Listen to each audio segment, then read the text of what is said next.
देखिए अगला क्वेश्चन देखते हैं, बहुत अच्छा है। 15,000 नहीं 1,50,000 की धनराशि को ए बी और सी के मध्य इस तरह विभाजित किया जाना है जिससे उन्हें क्रमशः 20%, 30% और 50% प्राप्त हो।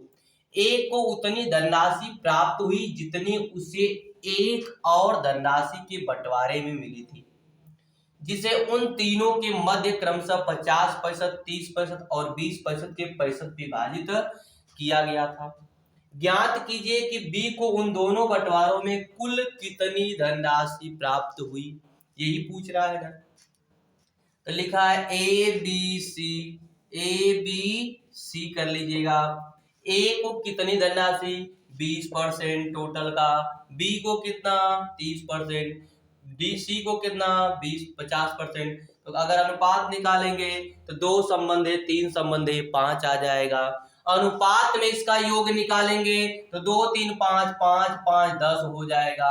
10 बराबर दिया है आपका टोटल, यहाँ अनुपात में 10 वास्तव में 1,50,000। तो एक बराबर आपका आ जाएगा 15,000। एक बराबर कितना आ जाएगा 15,000। अब एक बराबर 15,000 आ गया। दोबारा जो अनुपात है उसका है, ध्यान से देखिएगा, एक बराबर 15,000। अगर ए का निकालना होता तो 15 दूना 30,000। ए से ही मतलब है, क्योंकि कह रहा है ए को उतनी धनराशि प्राप्त हुई जितनी उसे एक और धनराशि, तो ए का 30,000, बी का निकालना चाहेंगे तो 15 या 45,000 आ जाएगा। इसका निकालना चाहेंगे तो 15 5 75,000 आ जाएगा। फिर आगे करा जिसे उन तीनों को क्रमशः 50, 30, 20। तो यहाँ देख लीजिएगा, अब यहाँ ए बी सी, यहाँ ए को मिला है 50, बी को मिला है 30, सी को मिला है 20। यहाँ अनुपात निकालेंगे तो 5 3 2 का। यहाँ ए का मान है 3,000, सॉरी 30,000, कितना है 30,000। यहाँ ए का मान है 5, क्योंकि कह रहा है ए को जितना यहाँ मिला है उतना ही दूसरे बंटवारे में भी मिला है था, उसे एक अन्य और धनराशि के बंटवारे में मिली थी जितना यहाँ प्राप्त किया है। तो ए इतना प्राप्त किया यहाँ पर 30,000, यहाँ पर है अनुपात में 5, तो 30 बराबर क्या हो जाएगा आपका 5। तो 5 की तुलना 30 से करेंगे, 5 की तुलना 30 से करेंगे। अब जो पूछेगा उससे गुणा। तो कह रहा है आगे किया जाए तो बी को उन दोनों बंटवारों में कुल कितनी धनराशि प्राप्त हुई। अगर यहाँ बी निकालना होता तो 3 से गुणा, तो 5 6 का 30, 6,000, तो 6 3 18,000 यहाँ आ जाएगा। और यहाँ उसको मिला है 45,000, तो 18,000 और 45,000 जोड़ेंगे तो टोटल हो जाएगा 63,000 रुपया। तो बी को प्राप्त हुआ है कितना, तो आप कहेंगे 63,000। इस तरह आसानी से लगा सकते हैं, कोई दिक्कत होगी नहीं इसमें। जो दिया था हमने क्या किया, 20%, 30% और 50% प्राप्त है, हमने उसका क्या किया अनुपात निकाला, क्योंकि अनुपात दिया रखा था 20 और 30 और 50। आ गया 2 संबंध 3 संबंध 5। यहाँ अनुपात में 10 है, वास्तव में है 1,50,000, तो अनुपात की तुलना वास्तव से करते हैं। तो 10 बराबर 150, 1 बराबर 15,000। अगर ए का निकालना है तो 15,000 से 15 30, बी का तो 45, सी का तो 75। अब आगे कह रहा था ए को उतनी धनराशि प्राप्त हुई जितनी की उसे एक और धनराशि के बंटवारे में मिली थी। ए को जितनी राशि यहाँ प्राप्त हुई उतनी ही दूसरे में, ए को यहाँ 30,000, दूसरे में भी 30,000। यहाँ अनुपात निकला है 50 30 20 का था, यानी 5 3 2 का था। ए को मिला यहाँ अनुपात में 5 का, जबकि वास्तव में मिला 30,000। तो 5 की तुलना 30,000 से। यहाँ बी निकालना है तो 3 से गुणा, तो यहाँ बी का निकला 18,000, पहले मिला 45, तो टोटल बी को कितना मिला 63। ऐसे जल्दी से लगा लेंगे इसको। इस क्वेश्चन देखते हैं जल्दी से, बहुत जल्दी लग जाएगा।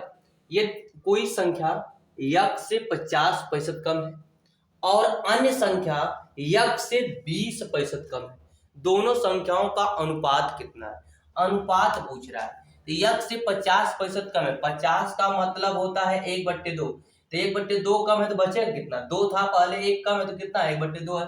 यक्स यानी यक्स का 1/2 है तो एक्स का 1/2 निकाल लीजिए तो बच जाएगा 1/2।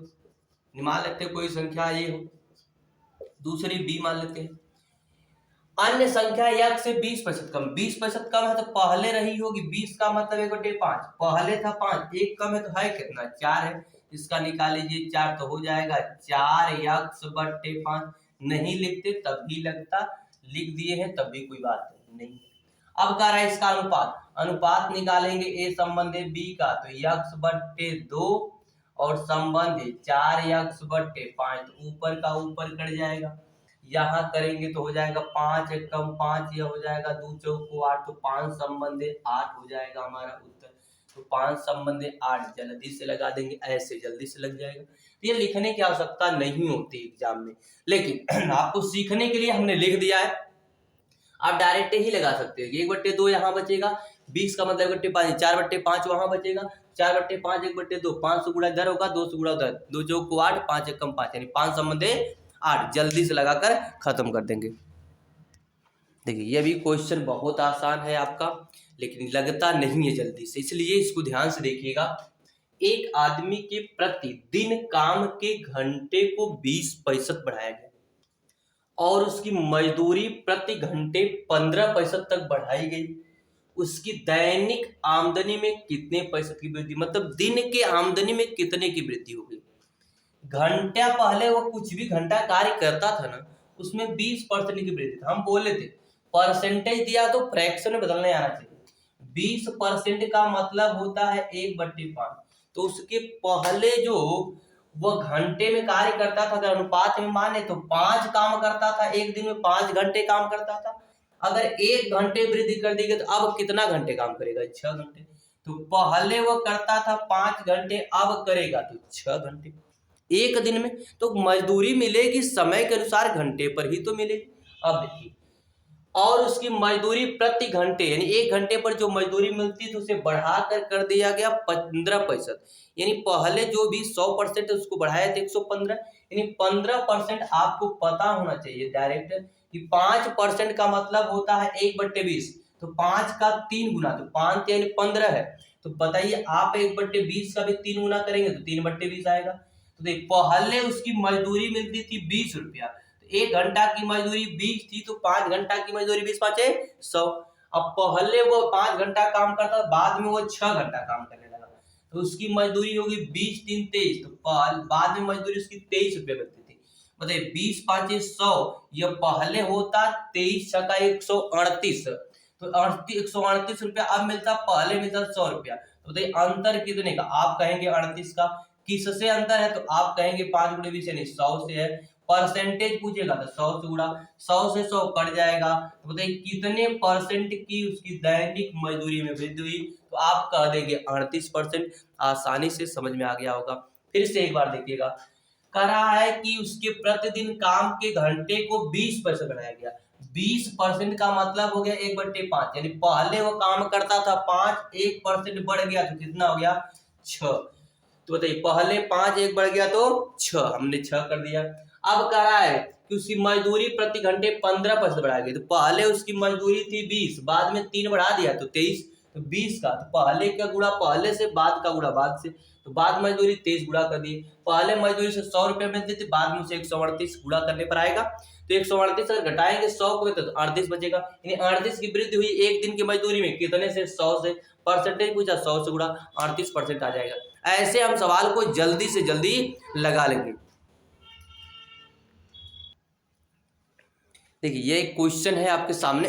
देखिए ये तो दिखेगा आपको जैसे लगे कार्य और समय का, लेकिन कार्य समय में परसेंटेज आ गया तो इसलिए प्रतिशत में पूछ देता है।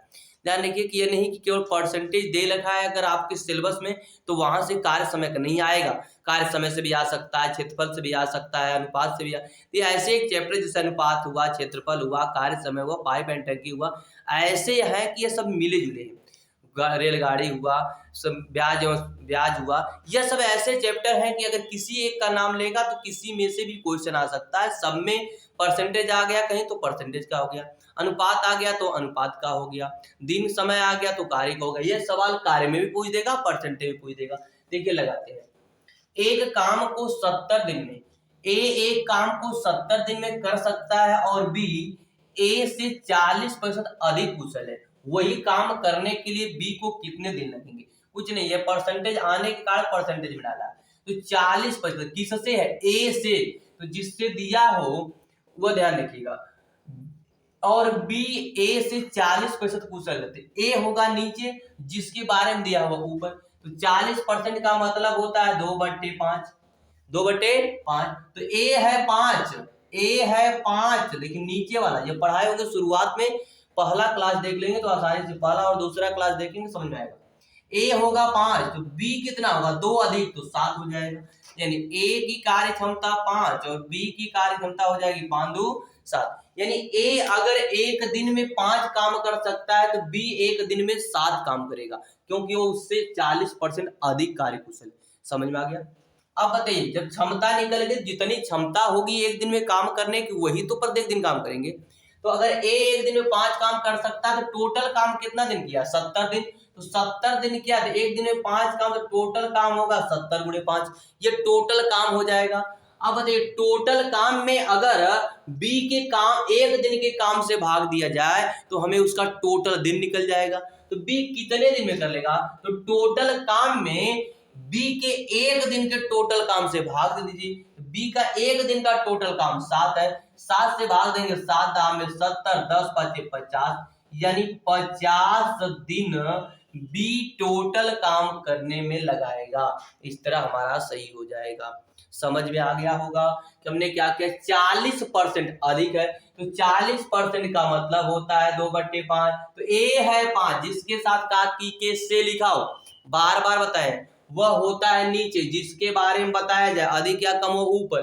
तो अधिक है 2, ए है तब 5, 2 अधिक है, कौन अधिक है? बी ना, तो 5 2 7, तो बी कितना हो गया 7। तो ए काम कर सकता है एक दिन में 5, तो बी काम कर सकता है एक दिन में 7। ए काम किया 70 दिन, बताइए 70 दिन काम किया तो एक दिन में 5 काम, तो 70 दिन में कितना? 70 × 5 टोटल काम हो जाएगा।